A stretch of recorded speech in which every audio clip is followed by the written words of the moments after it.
ফার্স্টে যখন বুক ফেটে যায় নামে অন্ধকার, শান্তি শুধু মায়ের কোলেই, কিছুতেই আর নেই।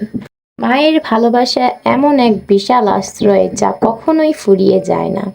মায়ের মতো স্নেহের উৎস অন্য কোথাও পাওয়া যায় না। মা মানে বেঁচে থাকার দ্বিতীয় অক্সিজেন। মা হলেন এমন এক ব্যক্তি যিনি সন্তানের সুখের জন্য সব সুখ স্বাচ্ছন্দ্যে বিসর্জন দিতে পারে। হ্যালো, আসসালামু আলাইকুম। আমি Jhumur Kiya from my page blog by Jhumur Kiya. আপনারা সবাই কেমন আছেন? আলহামদুলিল্লাহ, আমি খুব ভালো আছি।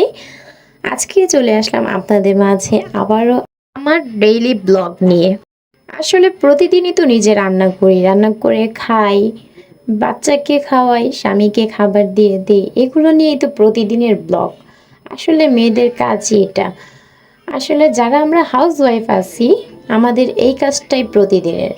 প্রতিদিন এক কাজ করতে করতে একঘেয়েমি মনে হয়, কিন্তু কিছু করার থাকে না, এই কাজটাই আমাদের করতে হবে। আজকে হঠাৎ রান্না বান্না করার পর আমার আসলে প্রতিদিনই একই অবস্থা। রান্না বান্না করার পর আমার স্বামীকে খাবার দিয়ে দেই, বাবুকে খাইয়ে দেই, কিন্তু নিজের আর কোনো মতেই খেতে ইচ্ছে করে না।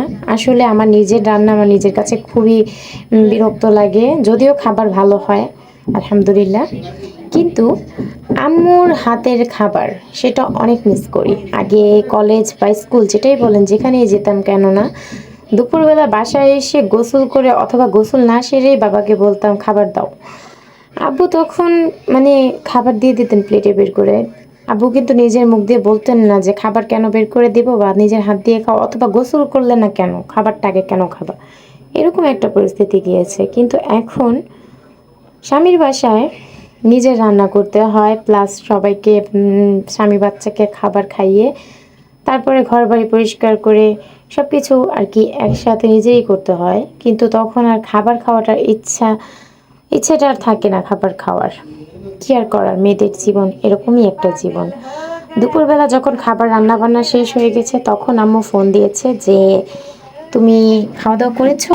আমি বললাম হ্যাঁ, আমার তো খাওয়া দাওয়া রান্না হয়ে গিয়েছে, কিন্তু খাওয়া দাওয়া করা হয়নি। পরে বলছে আম্মু যে আমি খিচুড়ি রান্না করেছি, তেমন স্পেশাল কিছু না, তবে আম্মুর হাতের খিচুড়ি আমার খুব ভালো লাগে, আর খিচুড়ি এভাবে আমার খুব পছন্দের। তো আম্মু ভর্তা, খিচুড়ি সব কিছু নিয়ে এসে পড়েছিল। আনার পর সাথে সাথে আমি সেই খিচুড়ি নিয়ে বসে পড়েছিলাম। তারপরে সেই খিচুড়িগুলো খেয়ে সন্ধ্যার দিক দিয়ে 7টার দিক দিয়ে আমার হাজব্যান্ড এই নাস্তাগুলো নিয়ে এসেছিল।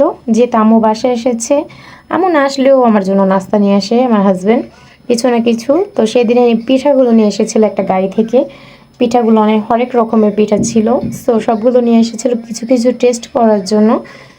তেমন একটা ভালো লাগে নাই পিঠা, তবে পিঠাগুলোর মধ্যে ছিল লুকিয়ে আমার হাজব্যান্ডের ভালোবাসা, কারণ খুব ভালোবেসে সন্ধ্যার সময় আমার জন্য নাস্তা নিয়ে আসে।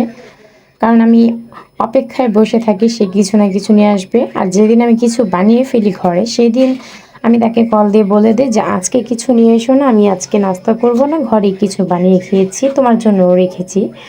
সো এখানে আমার ছেলে আর আম্মু কিন্তু টেস্ট করছিল অলরেডি।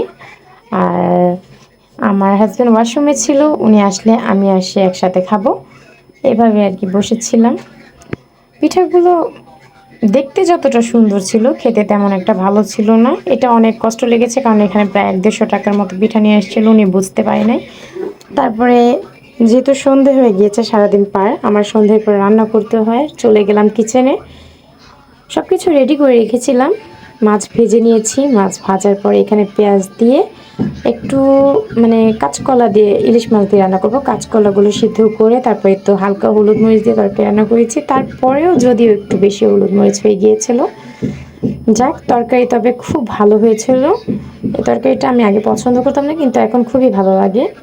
আর আম্মু রান্নার খিচুড়িগুলো অবশিষ্ট ছিল যেগুলো, সেগুলো গরম করে নিই। এত কিছু খেয়ে রাতে আর পেটে জায়গা ছিল না, তাই ডিনার করে নিই। আজকের জন্য এই পর্যন্ত, সবাই ভালো থাকবেন।